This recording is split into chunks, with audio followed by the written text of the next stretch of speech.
Yeah, my greetings and salutations to all. First of all, I would like to thank Her Highness for giving me an opportunity to speak in this beautiful endeavor, social endeavor, that is fighting for free education. So, the topic of today, which I'm going to talk about, is the conflict in teams. Now, what does it mean? The better able team members are to engage, speak, listen, hear, interpret, and respond constructively, the more likely their teams are to leverage conflict rather than be leveled by it. So, with this note, let me start with the basic concepts of what conflict is all about. We are living in a contemporary world wherein we are all having some kind of rifts within the team members, within the people. So how the conflict happens and how we are going to resolve it is the topic of today.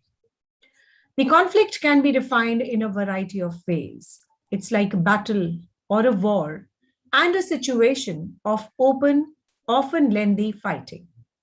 There's a discord between incompatibility and diametrically opposite people, opposed people with the different ideas, with the different interests, and of course with a clash. So when you are in a deadlock where the people they don't want to listen to you, and the team members have their own opinions, they have their own mindsets, so definitely we are not reaching at a consensus. And when we are not reaching at a consensus, the conflict is bound to happen. So it's a state of a conflict or a debate between the ideas, interest, and other factors. A state of conflict between two opposing but irreconcilable desires or the urges which can rise to emotional strain. Of course, when we are into a modern setup and we are not getting any kind of a consensus, or there's a deadlock and a discord as far as the working is concerned, we feel a lot of stress and we are not comfortable at all. So, of course, we need to understand each and every paradigm of what team conflict is all about, how we are going to resolve it. So, taking my conversation further, the team conflict, your team members bring a variety of experience, views, and the values to the table.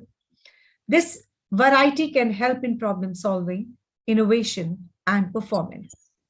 There are differences, on the other hand, it can occasionally lead to misunderstanding, conflict, as well as anger.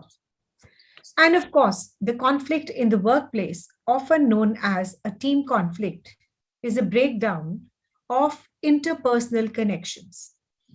This occurs between two or more members of the group, and the conflict between the members of a team can occur when? This is a very natural question. That why do we have a team conflict? The conflict in the workplace, often known as team conflict, is a breakdown, as I told you, of the interpersonal connections. And of course, it happens between two or more people when they are, having some kind of a discord or, irreconcilable consensus about any kind of a decision making. When a team experiences an interpersonal dispute like this, it can have a detrimental influence on everyone's emotional health. The results are what? The results are very, very disastrous.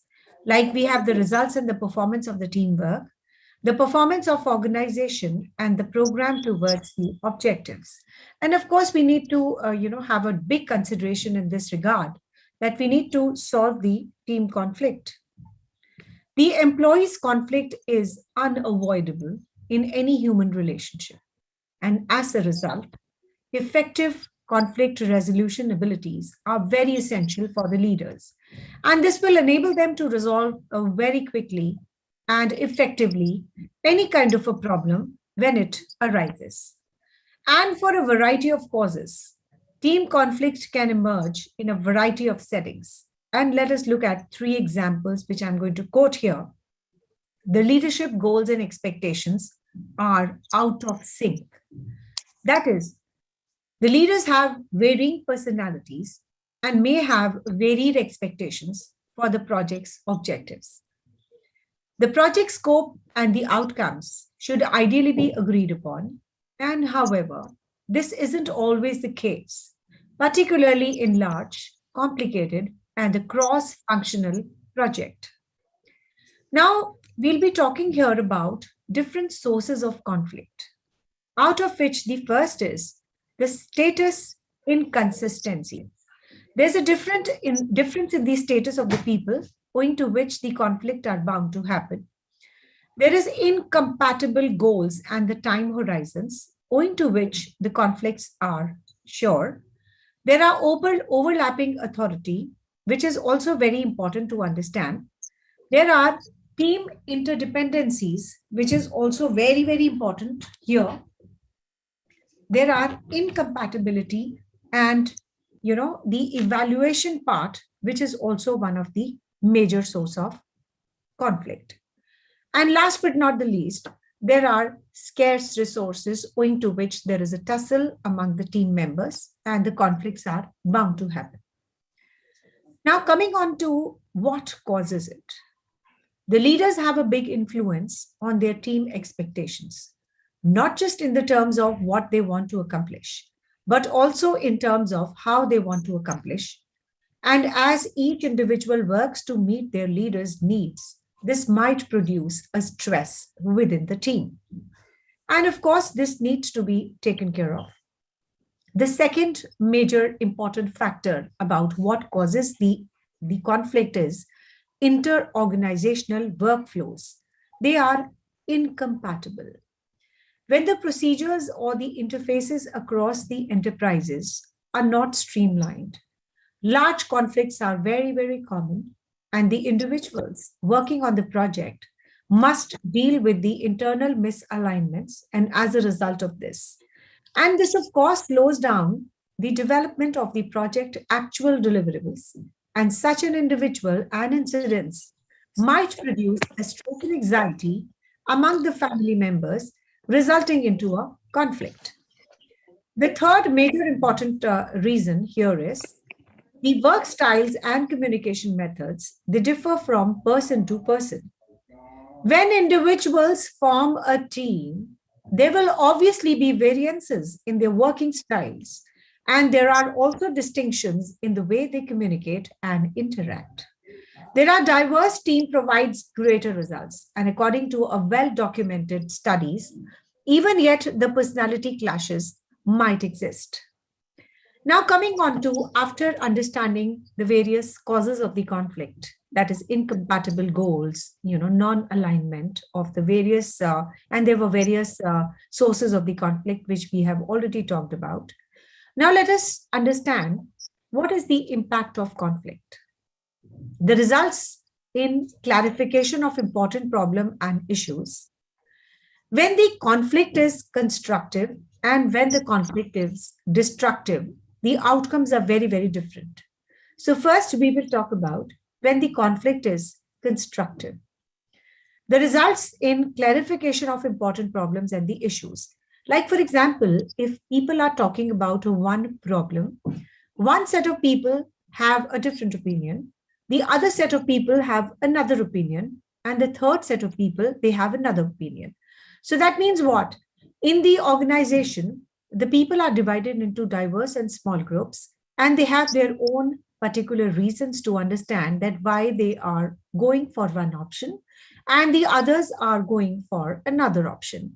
Everyone has the justified answers with them and the particular reasoning with them. So definitely, when the conflict is constructive, so if this kind of a scenario is present, then of course, you will have more research and development, you will have more clarification, you will dive more into the problems and find out the best solutions. So definitely, any kind of a constructive conflict is about and results into a clarification of important problems and the issues. And it also results to the problem. So the results in solutions to the problem is one of the outcome of and the impact of the conflict. Another is it involves people in resolving the issues which are very important to them. So they will, analyze the situation in a very different perspective. They will also try and find out that what can be the best solution for this conflict, and eventually they will be able to solve the problems. Now, there are some causes of authentic communication. There are some health release emotion, anxiety, and stress. And of course, this is very, very, understandable that when it comes to the conflict, it increases the anxiety level of the people because they are not in a state of rest. They are not in a state of equilibrium. So, they will have unstable emotions. They will have anxiety to the highest extent, and of course, the stress levels. And it also builds the cooperation among the people through the learning more about each other. It also helps the individual develop the understanding as well as the skills. So, now coming on to when the conflict is destructive, that is just the opposite of what we have done. So, what is the answer? The answer is very, very obvious. It takes the attention away from other important activities because your conflict is negative and the whole attention is concentrated on the negative energy. It undermines the self concept morale. It polarizes the people, and the groups, of course, and it also reduces the cooperation to a substantial extent. Not only this, it increases and sharpens the differences of the people. The people will be polarized. They will be poles apart. There will be no cooperation. There will be a substantial reduction of the happiness at the workplace. And it increases and sharpens the differences of the people. And it also leads to irresponsible and the harmful behavior, such as fighting and naming and calling, which is definitely very disastrous for the organization growth. Now, moving forward with conflict prevention, that is to how and to what extent we can prevent the conflict. Now, as well as being able to handle the conflict when it arises, when should first focus on the ways of preventing the conflict from becoming damaging. So, each and every member of the organization should try and prevent the conflict, because if you're not able to prevent the conflict, it is very damaging for the organization. A constructive approach would be what? You need to be being open to people's ideas, to people's sources of their ideas. From where are they deriving this kind of an opinion? So we should welcome, celebrate the diversity as well as the decision making of a particular concept is concerned. So you need to be very open about the ideas.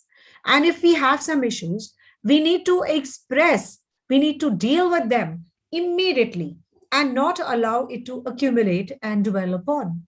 So if we are having, n number of issues and we are not being open, we are able to, we are not able to express it. So what are we, ending up into? We are ending up into, lot of accumulation and dwelling upon the concept. Then, of course, it is about to maintain a very clear communication. You need to articulate your thoughts very clearly, question, and of course, clarify the views. And this is very important. You need to encourage the different point of views and evaluating each fairly without any person's bias. Of course, not looking for blame. You need to encourage the ownership of the problem and the solutions. You need to demonstrate and respect for the team members rather than resorting to blame, game over. You need to keep your team issues within the team, taking outside results into a conflict. So whenever anything happens, you need to talk it out within the team members. You need not, spell it out to the other people because it is going to have a very disastrous and a damaging impact on the team construction and more conflicts. Then, of course, there are some conflict management skills which we will be talking about today. The first and the foremost is a good and a patient listener. So in order to avoid the conflict, when you are sitting into a corporate and, having your regular meetings and, exchange of opinions, some kind of a brainstorming session, the first and the foremost skill each and everyone should have to avoid the conflicts, or we can say that these kind of qualities, if you have, or this kind of a skill, if you have, you're definitely going to avoid the conflicts. So first of all, be a patient listener. So good and a patient listener is very important. The pitch and the tone have to be taken care of. You should not raise your tone. You should be, in fact, talking to people in a very polished and a polite manner. You need to have definitely a very positive idea. It is going to have a spillover impact, a magical impact, a magnetic impact on the success rate of the organization. And of course, in order to avoid the conflicts, these are primarily the prerequisites, we can say. The first we have talked about is that you need to be a patient listener, followed by you need to be very cautious about your tone and pitch, wherein the people should not be feeling offended about your raising of the tone or the pitch. So this is actually disrespecting in nature. So if you raise your volumes, raise your pitch, raise your tone, so people are not going to appreciate it. People are going to, in fact, criticize it.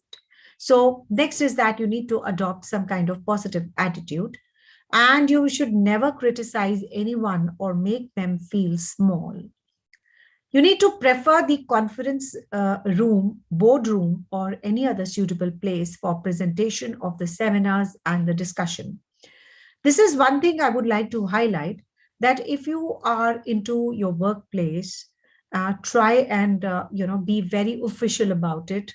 Do not take out any kind of presentation or any kind of a conference outside the conference room. It has to be primarily in the conference room or at the workplace, because this is also having a very important impact on the conflict management.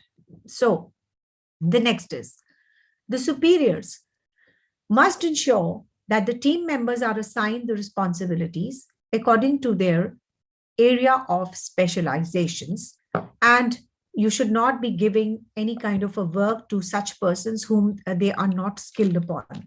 So if you give the responsibilities to the kind of people they are skilled into, it is definitely going to avoid the conflicts, because they are feeling very happy working in their particular areas.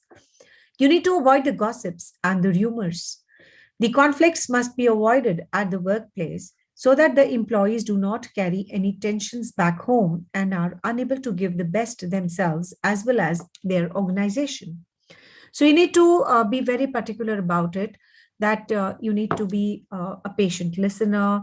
Of course, you need to be, taking care of your pitch and the tone. You need to adopt a very positive attitude. You should never be critical. Sometimes of criticism is good, but yes, you should never criticize anyone and make him feel small during the meeting. You need to also prefer the conference room and the boardrooms in order to give your presentations and your discussions. So this kind of an attitude is definitely going to avoid the conflicts and add to the conflict management skills. The next is your superiors must ensure that the team members are assigned the responsibilities as per their area of specialization. Not only this, you need to avoid the gossips and the rumors. The conflict must be avoided at workplace so that the employees do not carry any kind of tensions back home and unable to give the best themselves as well as to their organization. So now I'm just moving on to a very pertinent topic of today. That is, what is the importance of conflict management? The facilities the employees to concentrate on the work. Definitely, if you are, doing a beautiful work of conflict management, it facilitates the concentration to the work because your energies are centered around the work only.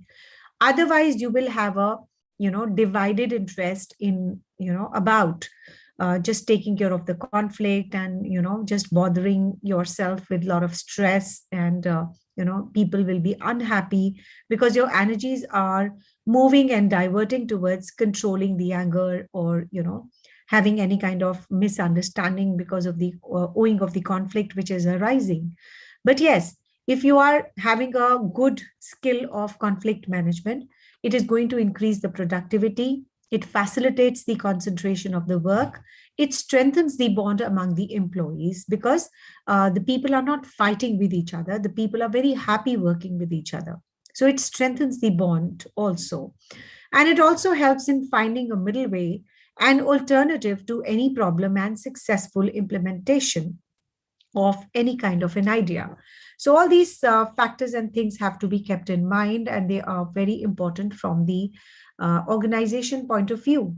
And of course, it also motivates to strive hard to live up to the expectations and contribute to the organization in the best possible ways.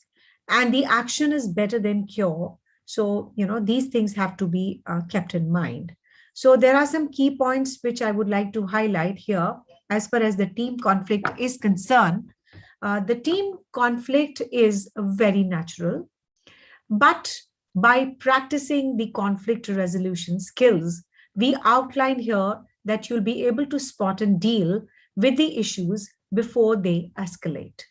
And of course, to avoid the team conflict, you need to be proactive in your approach. You need to be very observant in your approach. And if you are not observing and, if you are not taking care of the prerequisites about it, and it is going to be, and you'll be not be able to spot and deal with the issues. So this is how it matters. And this is how it is important that if you are able to understand the team conflict, by practicing it, we'll be able to spot and deal the issues which you think might arise. So you become more futuristic in nature. And of course, you'll be able to solve the issues in a very, nice way. And to avoid the team conflict, you need to be proactive, you need to be very observant, you need to be very impartial, and you need to step in when needed, and you need to avoid the assumptions and to be very, very patient about it. So if the team conflict persists, you need to address it by mediating and implementing the 5 steps which I'm trying to highlight. The first is speak to the team members individually that why are you facing this issue, why the problems are arising. You need to bring people together. You need to ask the wider team for the ideas. You need to actually draw up a plan, and you need to have a follow-up. So all these are very pertinent in order to, have the best implementation of conflict management. I need to give you a recap because they are very important from the contemporary organization point of view. That is, if you feel that people are moving into a conflict zone, need to talk to everyone. Okay, please sit, come here, talk to me. What is the issue? Then you need to bring the people together. That is, the people who are having some kind of an issues, you can ask them to sit across and talk and exchange the ideas so that everyone, opens up, everyone talks their mind. And after, speaking to the individual team members and after bringing the people together, you need to be more wider and wiser in teaming up those ideas. And as per the derivation of those ideas, you need to actually chalk out a plan. And of course, a follow-up that after following this, are we able to, reduce the conflicts? Yes. You need to now talk about the workplace conflicts in context. The conflict will develop when the firms continue to reconstruct the work teams. And when the individuals, they join hands together in the teams, their disparities in terms of the power, values, attitude, they contribute to conflict, some kind of an unfair and uneven treatment, emotional abuse, and of course, the discrimination. So all these things are very, very important and pertinent to mention here. Now, when you talk about the workplace conflicts in the context, the first and the foremost is the sexual harassment. And, there is a big problem as far as the global paradigm is concerned. In many organizations, the females face a problem of sexual harassment owing to which there is a growing conflict in the organization, followed by the angry and resistant persons who have a particular mindset that they don't want to change, or it's like my way and highway. This is also not conducive to the growth of the organization, followed by inability to say no. And feuding the groups are some of the workplace conflicts that the managers and the employees they might face. So this is how we talk about the workplace conflicts. The environment in flux, that is the changes, inability to request, one requires, and the organizational directions that are very unclear or imprecise in a culturally diverse environment, workplace physical characteristics, for example, health and safety issues. So, poor communication, a desire for power, unhappiness with the management style, weak leadership, a lack of openness, and a change in the leadership are all causes of conflict, as per NSBA in 2007. So, as per NSBA Conflict 2007, there are, some root causes owing to which the team conflict occurs. So the conflicts have a multiple and a multitude of causes, and knowing them is the first step towards properly dealing with them.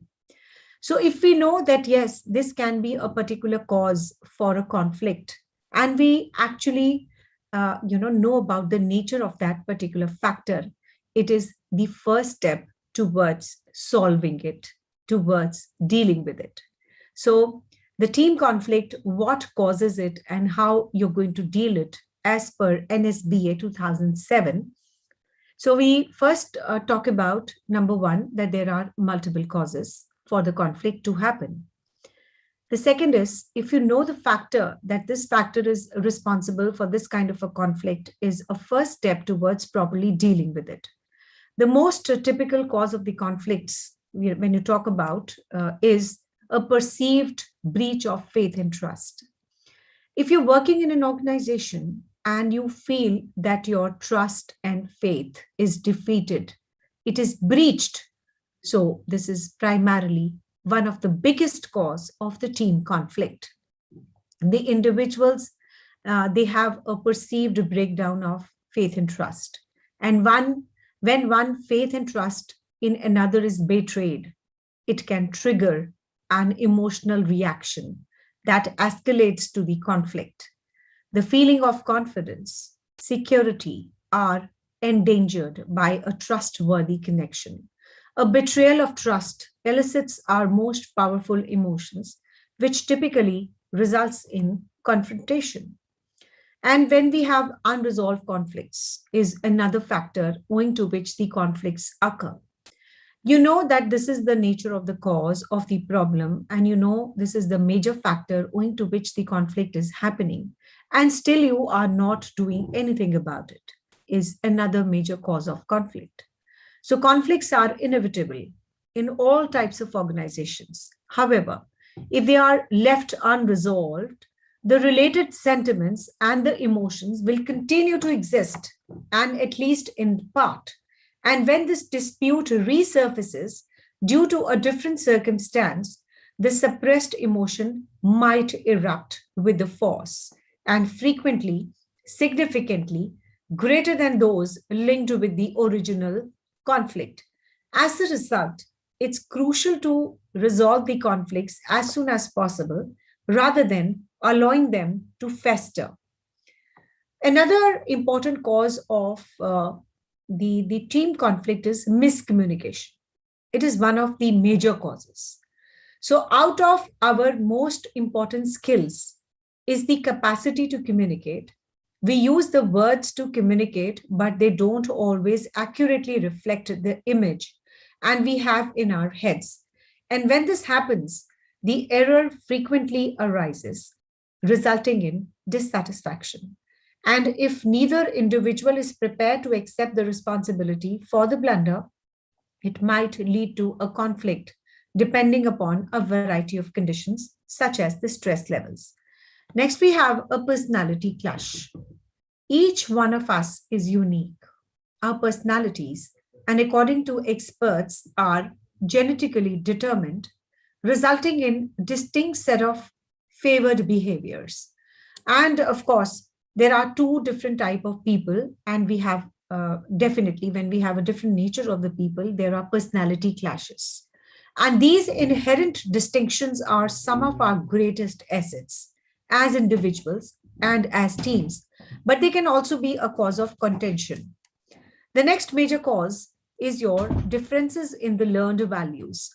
Our values are the beliefs that guide us in making the decisions about what is right or wrong, the good or terrible, the normal or abnormal, the parents, sibling, friends, mentors, coaches, instructors, books, churches, movies, television, music, and the life in general are, they all contribute to our value system.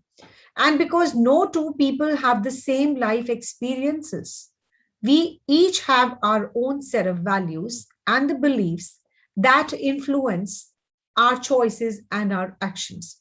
And as a result, in our lives and in our teams, the value systems are a powerful driver of behavior and a common source of conflict. So we need to understand this very nicely. The next cause of the team conflict is stress and tension beneath the surface. Our modern lives impose great demands on our time and on our energy. However, these demands frequently outstrip our ability to meet them.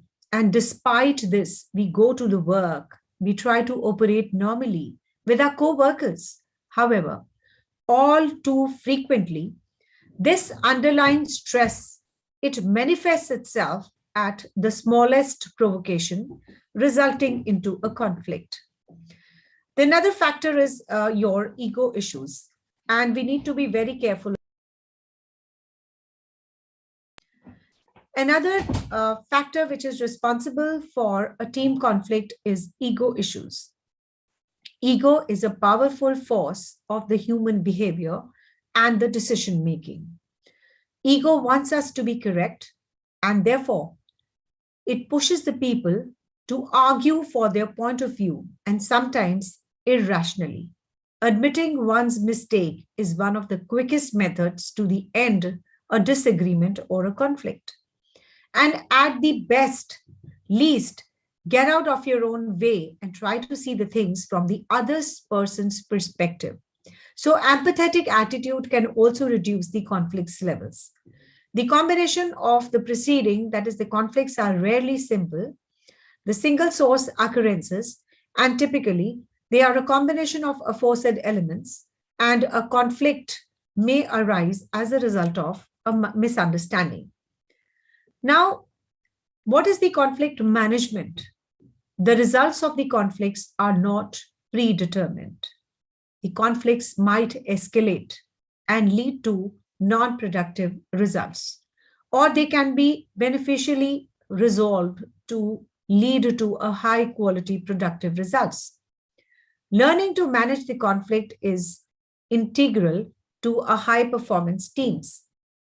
And of course, the conflict management is the principle that all the conflicts were not necessarily to be solved and resolved. But learning how to manage the conflict can decrease the odds of non-productive escalation. It involves acquiring the skills related to a conflict resolution, the self-awareness about the conflict modes, the conflict medication and the mediation skills, and establishing a structure for the management of the conflicts. So, I will be talking now on the personal responses to the conflicts. Like, for example, the method is my way. Another can be no way. Another can be your way. Another can be a halfway.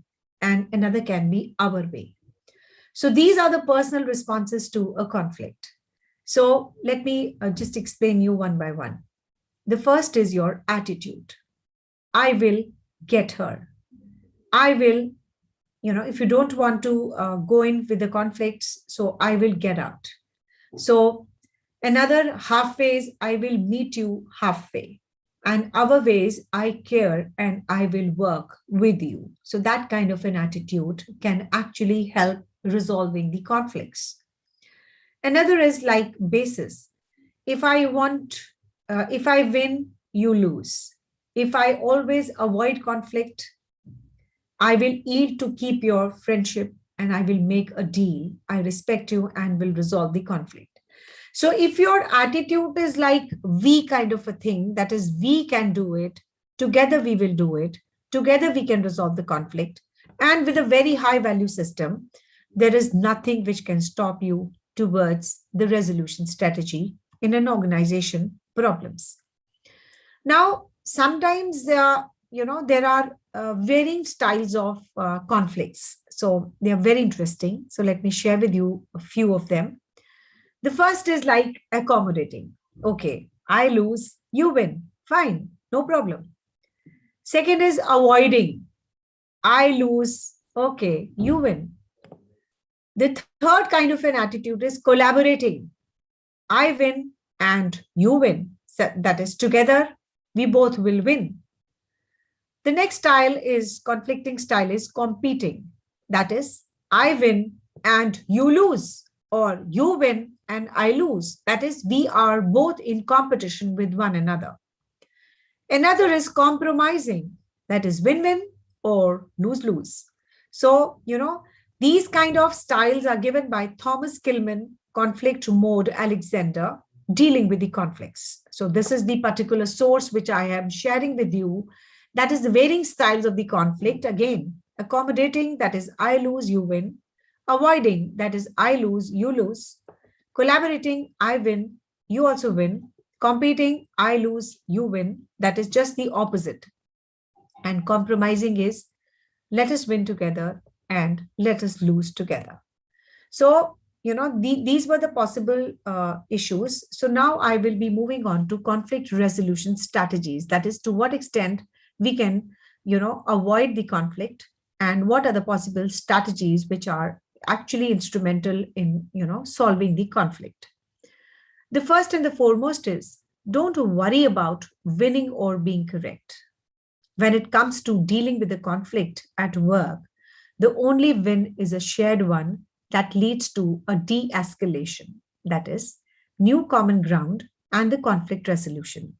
So seeing a person on the opposite side of a conflict as your adversary will condemn both the parties to remain adversaries and will undermine the conflict resolution tactics, which will raise the likelihood of a mutually beneficial settlement.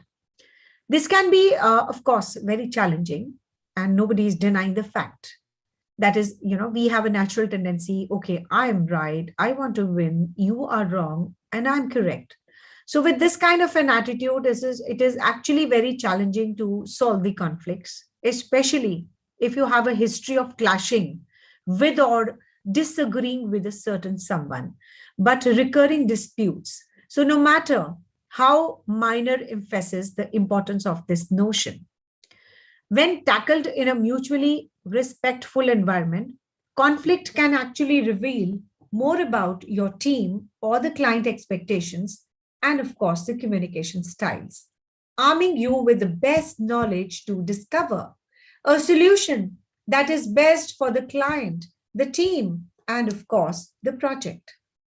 Second, look for a root cause. That is, what is actually causing a problem? Then a person to blame. We all humans, as a natural instincts, that we always try to blame somebody or the other. That I am correct and you are responsible. And it is very easy to share and shift the burden onto other, that you are responsible for this kind of a discord or say unconsensus situation.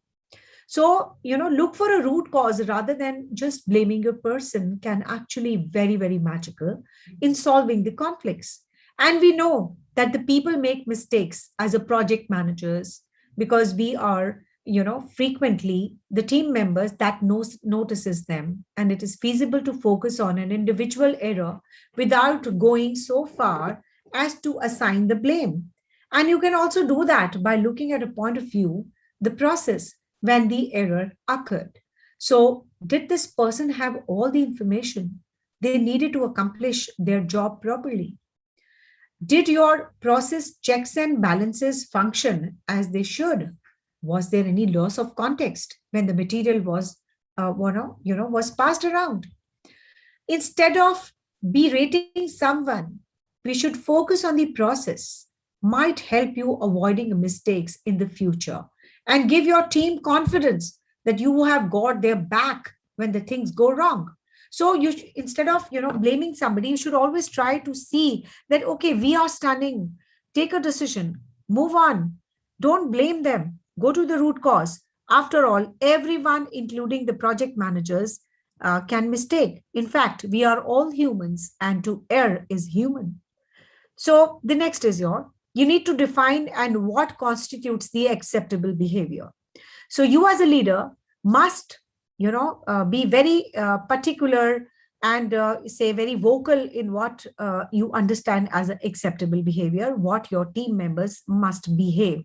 So setting a standard of behavior is in at a workplace, it gives a hint that the conflict is mitigated. It is mitigated, of course, because everyone knows what role they have to perform.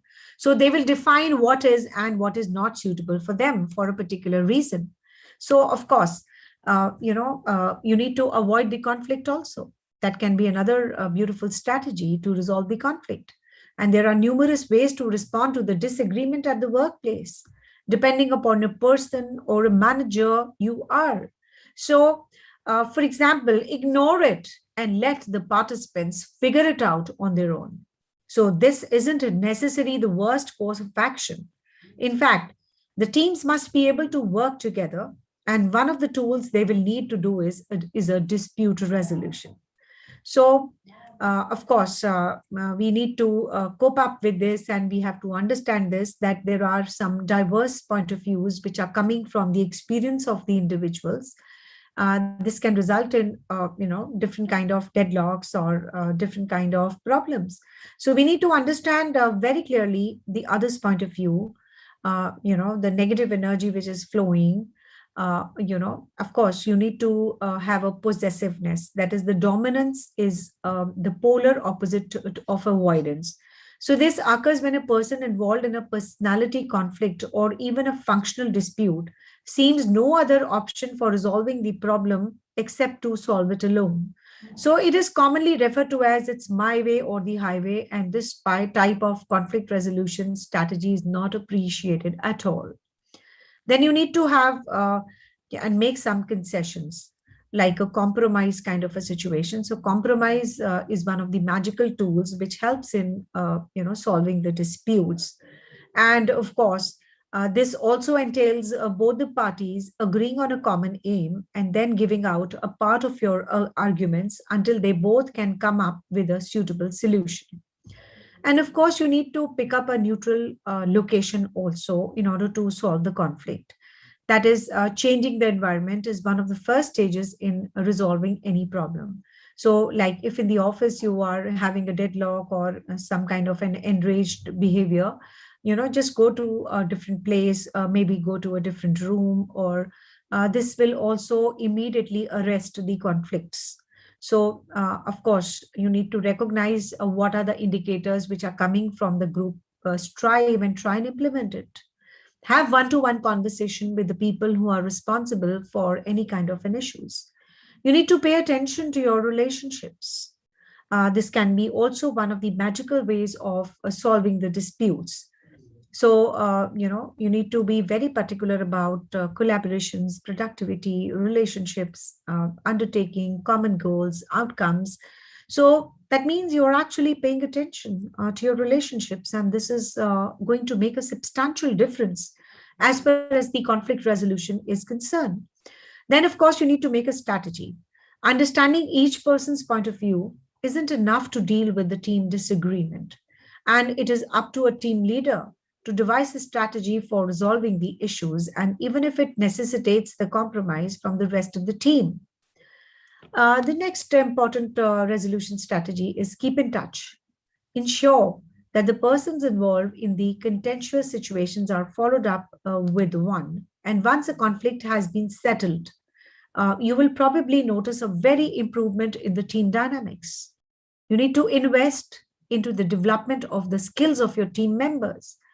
And of course, if any issue is unresolved, leaving unresolved dispute on the table will have a very long-term consequences for the company. So you might almost be certain that another quarrel will develop in the future. So prevent it at the first place and collaborate with others, the party in the conflict resolution.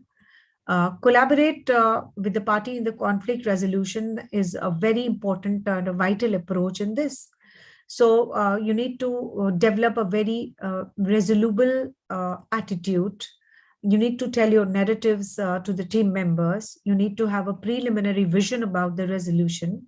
You need to be very competent, complete, and current in your scenario.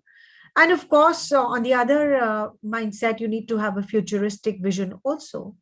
You need to resolve at any cost. And of course, you can solve it by good communication skills with some individual certifications, understanding and observing the environment around collectively, and of course, with the collaboration, with the mediation, with the team counseling.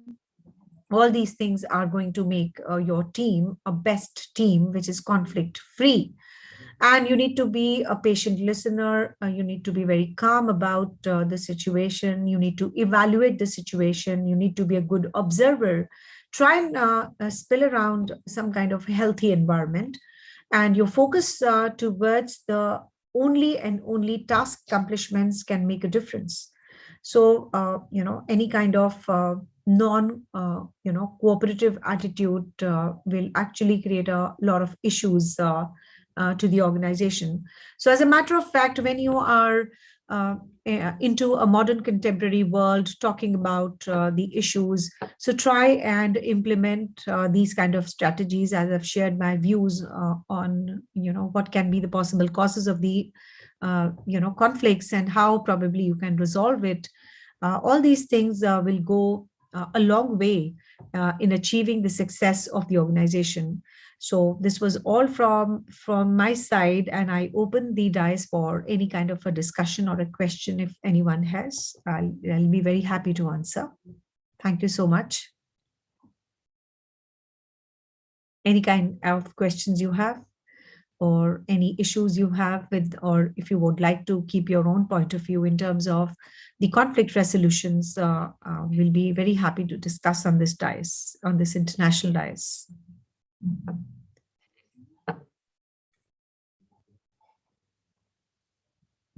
Yes, Raj, can you please intervene and take care of the further proceedings?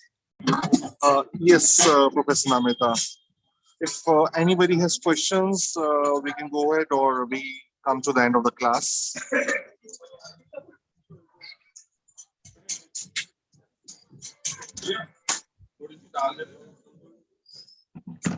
Yeah, I think if somebody has questions or something, then maybe they can send you the message on WhatsApp or Telegram. Yeah, sure. Yeah. So we end this class. Thank you so much, Professor Namita. Thank you so much. Pleasure.